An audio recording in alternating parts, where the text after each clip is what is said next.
変な音声でわけありません。でも緊急です。韓国でいきなり困ったことになりました。泣きたいです。韓国へ来て2日目の天国と地獄。早朝から天国のような空撮を体験しました。東京なら3ヶ月分くらいの撮影の出来高。しかしその帰りにスマホを落としてしまいました。姉さん、大変です。韓国ではスマホがないと何もできません。生きていけません。助けてくださいという動画です。それではご覧ください。朝3時、ドローン協会の会長と事務局長に今回はお供しました。豊臣秀吉の朝鮮出兵人心和乱の際に朝鮮水軍を率いて活躍した将軍李春心尉寸心公園に行きました。公園からは若いドローンパイロットが加わり、合計4名体制、センサードローン4機 FPV2 機で撮影しまくりでした。我々以外にもマビックサンプルを飛ばしている人がいました。観光客もドローンに優しいです。笑顔で見ていくだけです。こんな公園でドローン OK なんて素晴らしい。日本じゃ考えられないです。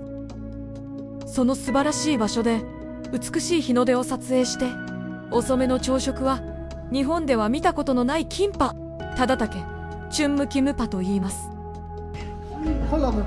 東映の漁師のお弁当が発祥とされ、暑さで傷まないように味付けしていない海苔巻きとイカのおかずを別々にしたキンパ、爪楊枝で食べるのが特徴みたいでした。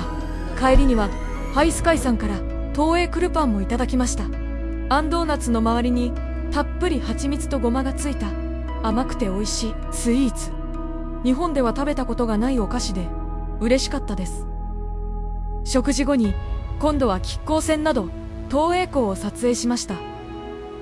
これは16世紀の人心和乱で朝鮮水軍の将軍李春心が実用化させたと言われる朝鮮半島初の鉄製軍艦です。しかしそこからの地獄。なんと最後の最後でスマホを落としました。すぐに宿に戻って PC から Google フィンドフで探したところ、初めは落とした場所地下鉄駅の近くで発見。でも15分後くらいからなんとスマホが移動を開始。大至急画面にメアドと事務局長の電話番号を表示して3回ビープを鳴らしました。でもそのビープには反応してくれず、4回目を鳴らしたら電源が落ちたのか追跡できなくなりました。事務局長は警察に紛失届を出し、チラシまで大量に作って周辺に貼ってくれました。韓国の人マジで優しい。緊急用の古いスマホに一時的な SIM を契約。念のために古いスマホを持ってきていたのです。1ヶ月 15GB で4000円、空港の半額以下でした。私は二重認証しているのでスマホがないとアプリには入れなくなりました。回線停止や強制ログアウトをしましたが、 SD カードには貴重な動画がふんだんにあります。でも旅はこれくらいトラブルがある方が実は楽しいのですけど。とにかく事務局長ありがとうございました。スマホは今や絶対に必要なもの。全く何もできなくなります。予備スマホのおかげでまたバス移動が可能になり、撮影は絶好調です。いろんな場所で飛ばしています。本当に韓国はドローン天国ですよ。ここまでご視聴ありがとうございます。李春心公園の綺麗な映像は後からゆっくり編集します。